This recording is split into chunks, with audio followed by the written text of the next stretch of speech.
안녕하십니까. 월간조선 박희석입니다. 오늘은 박원순에 대해서 얘기를 해보겠습니다. 전 서울시장입니다. 2011년 10월 26일부터 2020년 7월 9일입니까? 그때까지 서울시장으로 있었던 최장수 서울시장 박원순이에 대해서 한번 얘기를 해보겠습니다.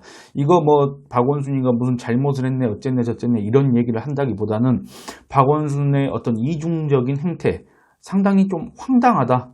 이걸 접했을 때 그 얘기를 한번 해보겠습니다. 이게 서울시가 박원순 재임 말년에 가서는 거의 1년 예산이 40조 원이 넘었습니다. 그 서울시 예산에 비해서는 아무것도 아닌, 사실은 그 규모가 별로 크진 않지만 상당히 뭔가 상징성이 있는 그 얘기를 한번 해보겠습니다. 뭐냐면 서울시장 관사 문제입니다.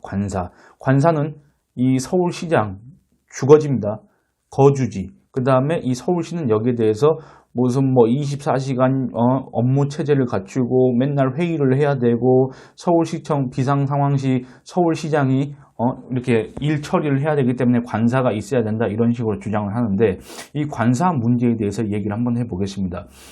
이 지금 나온 박영선 더불어민주당 후보나 국민의힘 오세훈 후보, 국민의당 안철수 후보, 이 사람들 공약 대체 뭘 내세웠는지 솔직히 잘 모르겠습니다만 그 공약 중에서 이 서울시장 관사 폐쇄 이게 있었는지 없었는지 솔직히 잘 모르겠습니다. 근데 이거는 꼭 없애야 된다고 생각을 하기 때문에 이 영상을 찍고 있습니다. 이 관사 문제에 대해서 한번 얘기를 해보겠습니다. 2011년 11월입니다. 그러니까 박원순이가 서울시장에 당선되고 나서 이 사람이 과연, 이 사람은 집이 없지 않습니까? 방배동 럭스빌 아파트에 월세 보증금 1억에 월세 250 주고 살지 않았습니까? 51평짜리 아파트에. 이 사람이 집이 없다 보니까 서울시장 관사에 해화동에 있었습니다. 종로구 해화동 소재 서울시장 관사에 과연 입주할 것이냐, 그게 초미의 관심사였는데, 그때 당시에 박원순이 뭐라 그랬냐면은 조금 생각을 해봐야 되겠다 이런 식으로 하다가 낡아서 불편하지만 해화동 관사로 가는 게 적절하다 생각한다 이렇게 얘기했습니다. 2달 뒤에는 해화동 관사에 입주를 했습니다. 이 해화동 관사는 1940년 일본인이 한양도성 해화문 성곽 위에 건축한 목조 단독주택입니다. 대지는 1682제곱미터, 건물은 485제곱미터, 아주 대저택입니다. 서울시는 이 박원순이가 관사에 들어가기 전에 관사 보수 공사를 하는데 3,645만 원 썼습니다. 2012년 서울시장 관사 시절 관련 지출액은 또 2,006만 원입니다. 2,066만 원입니다. 따로 있습니다. 에어컨 수리 구매에 543만 원, 욕실 시설 보수에 111만 원, 관사 내 쾌적한 환경을 조성하고자 화초류를 사는데 1,411만 원을 썼습니다. 또 2013년에는 1,748만 원을 썼습니다. 탁자를 사고 이를 꾸미는데 112만 원, 화초류 등 물품 구매에 151만 원을 썼습니다. 해충 방제, 마루 청소, 광택 작업, 커튼 세탁 등을 하는데 281만 원을 썼습니다. 이거 다 서울시 조례에 따라서 서울시민 세금으로 지출하는 비용입니다. 2013년 12월 박원순이는 해화동 관사에서 나와서 서울시 산하 공기업 서울도시주택공사, 그러니까 과거 SH공사가 소유한 은평구 진관동 소재 아파트로 관사를 옮겼습니다.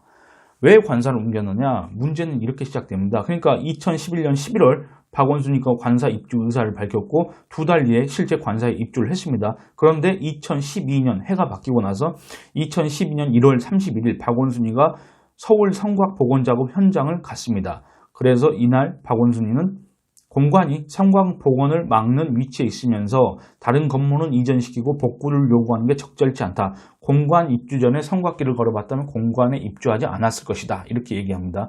서울시는 2012년 11월 공관 이전, 관사입니다. 공관이 아닙니다. 서울시장 어떻게 공관입니까? 공관은 정부 고위 관료가 공적인 업무로 쓰는 곳이고 서울시장은 그냥 거주지입니다. 사실은 저는 그렇게 생각합니다. 서울시는 아무리 서울시 조례에도 관사라고 표현이 되어 있습니다. 이 관사 이전 계획을 밝혔는데 관사 이전 사유가 뭐냐? 박원순이가 얘기한 것처럼 표면적으로는 한양도성 성곽 복원을 위해서 관사를 이전한다 이거였습니다. 그러니까 이 말만 들으면 기존에 있던 서울시장 해화동 관사가 한양도성 성곽을 복원하는데 걸림돌, 장애물이 된다. 그래서 그거를 철거할 수밖에 없다. 그걸 철거하고 그 성곽을 복원한다. 이런 계획인 줄 알았습니다. 그런데 그게 아니었습니다. 황당한 겁니다. 이거 관련해서 이제 그 서울시의회 회의록을 한번 살펴봤습니다. 2012년 11월 16일 서울시의회 운영위원회 행정사무감사 당시의 회의 내용입니다. 이 당시 서울시장 정무수석 비서관, 서울시장한테 왜 정무수석 비서관, 청와대도 아니고 이런 직책이 왜 필요한지 모르겠습니다만 어쨌든 박원순의 최측근 정무수석 비서관인 권오중이가 이런 얘기를 합니다. 원래는 현재 공관 자리가 도성보건과 상관없이 거주는 할 수 있을 것으로 저희가 판단을 해서 작년에 취임하시고 공관으로 입주하셨던 것인데 그게 배부름 현상이나 이런 것들이 있었을 수 있다는 전문가들의 의견이 있어서 관사에서 나오셔야 하는 것으로 판단들을 하고 있습니다. 이렇게 얘기를 했습니다. 그러니까 서울시의원이 아니 수석님 답변이 좀 그래요.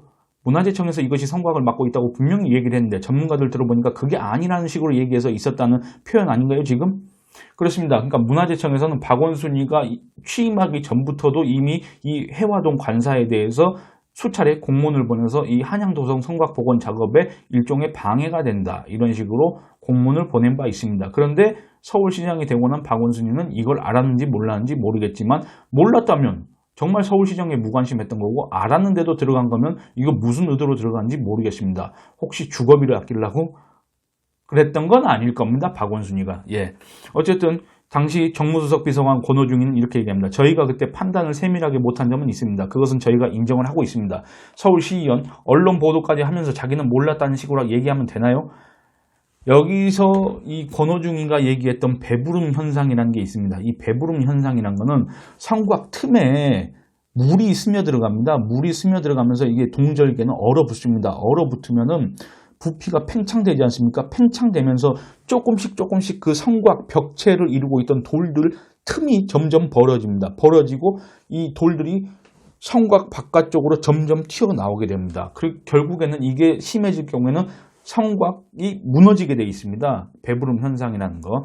그래서 이 권오중의 얘기대로 한다면 박원순이가 성곽 복원 작업과 무관하게 성곽 일부를 담장으로 낀 해화동 공간의 안전성을 이유로 해가지고 전문가들의 조언을 들어서 관사를 이전하기로 결정했다. 이런 풀이가 가능하다는 얘기입니다. 그런데 여러분, 이 해화동 관사, 한양도성 성곽의 배부름 현상 때문에 무너져서 관사를 덮칠 수도 있다. 이런 전문가들의 조언을 받았다는 겁니다. 안전하지 않다. 이런 조언을 받았다는 겁니다. 그런데 그 해화동 관사 건물은 지금까지도 있습니다. 그대로 있습니다. 그 자리에 있습니다.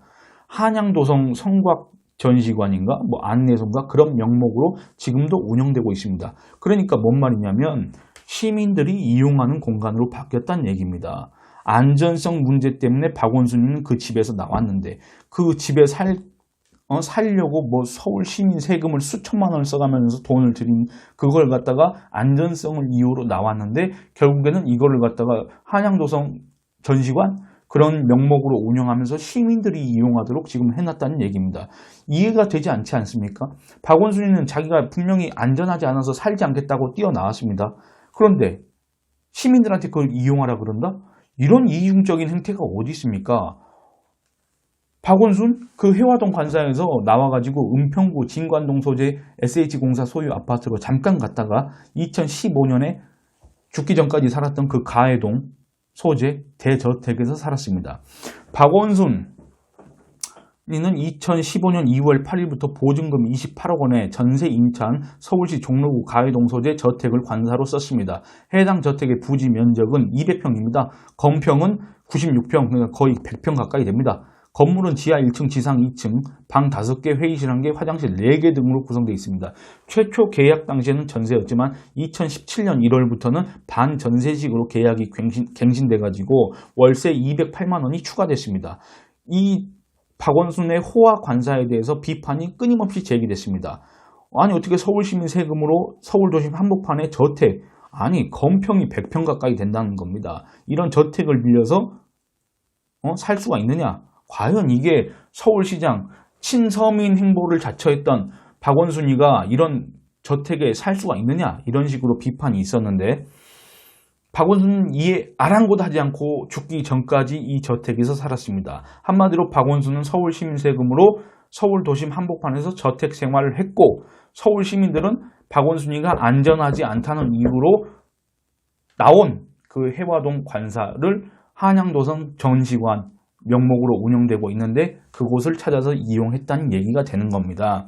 그래서 이와 관련해서 또 박원순 사후에 관사 문제와 관련해서 서울시의회에서 나온 얘기를 한번 읽어보도록 하겠습니다. 2020년 11월 26일입니다. 서울시의회 행정자치위원회에서 서울시 총무과장 김영 해화동 공간이 성벽 위에 있었습니다. 그래서 뒷면이 한 10m 정도 되는 벽으로 되어 있었는데 그 벽에 돌벽이 약간씩 배불림 현상이 일어나서 위에서 지속적으로 하중을 가하는 것은 위험하고 이렇게 얘기합니다. 서울시의원이 이런 지적을 합니다. 그러면 지금 거기는 많은 사람들이 이용하지 않는 곳인가요? 총무과장 지금 현재 어떻게 사용하는지는 그 당시 총무과에서 서울시의원 관리 안 하고 계시나요? 여기 어떻게 사용하는지 총무과장 그 당시에 총무과에서 공간으로 사용을 폐지하고 난 다음에 현재 어떻게 사용하는지는 제가 정확히 파악을 못하고 있습니다. 이런 식으로 얘기를 합니다. 그러니까 결국에는 이 내용을 보면 서울 시민들은 위험한 시설을 이용하고 있고 박원순이는 저택 생활을 했다. 그겁니다. 박원순은 애초에 이 해화동 관사에서 나와서 서울시 종로구 가해동 소재 백인제 가옥으로 관사를 이전하려고 했습니다. 이 관사는 서울시가 163억 원을 들여서 매입했던 한옥입니다. 일제시대 때 만들어진 아주 대규모 한옥입니다. 이게 호화롭다는 비판이 제기가 됐습니다. 그리고 이게 일종의 문화재라서 문화재인데 어떻게 서울시장이 거기에 딱 들어가서 살려고 그러냐 이런 비판 때문에 은평구 아파트에 잠시 들어갔다가 결국에는 얼마 안 돼 긴급 상황 시 서울시장은 시청에 빨리 가야 된다. 24시간 업무 체계를 구축해야 된다. 별 이유를 다 대면서 다시 가해동 소재 저택으로 관사를 옮겼습니다. 그런데 여러분 궁금하시지 않습니까? 박원순은 왜 그토록 가해동을 고집했을까? 이해되지 않지 않습니까? 이 차기 대권을 노린 그런 노림수가 아니었나 이런 의심을 하는 사람들도 많습니다. 왜냐하면 그 동네가 소위 좀 명당이다, 풍수가 좋다. 그래서 이명박 전 대통령도 그쪽에다 전세를 얻어서 살고 있었고 그쪽에 이해창 전 총재 그 다음에 재벌 총수들 집도 있고 그렇다고 합니다. 차기 서울시장이 되고자 하는 사람들은 이 관사를 없애야 됩니다. 대체 서울시장이 왜 시민 세금으로 저택 생활을 해야 됩니까?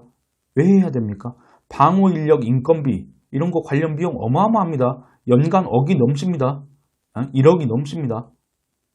왜 해야 됩니까? 거기서 나오는 전기요금, 가스요금, 상하수도 요금, 각종 운영 관리비, 그 다음에 물품 구입비 다 서울시 조례에 따라서 서울시 예산에서 나가게 돼 있습니다. 왜 해야 됩니까? 왜 서울시장이 서울 시민을 위해서 일해야 될 서울시장이 서울 시민의 공복이어야 될 서울시장이 왜 서울 시민의 세금으로 재벌 회장급 저택 생활을 하면서 그 온갖 호사스러운 생활을 누려야 되는 겁니까? 이해가 되지 않지 않습니까? 그래서 이런 정말 꼴보기 싫은 행태 이런 것들을 다 없애버려야 됩니다. 관사 없애야 됩니다. 이런 공약하는 사람 왜 없는지 모르겠습니다.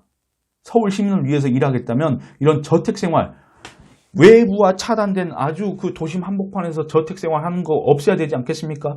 오세훈 국민의힘 서울시장 후보 만약에 서울시장이 된다면 그 사람이 시장 재임 시절에 관사로 이용하려고 했던 곳이 있습니다.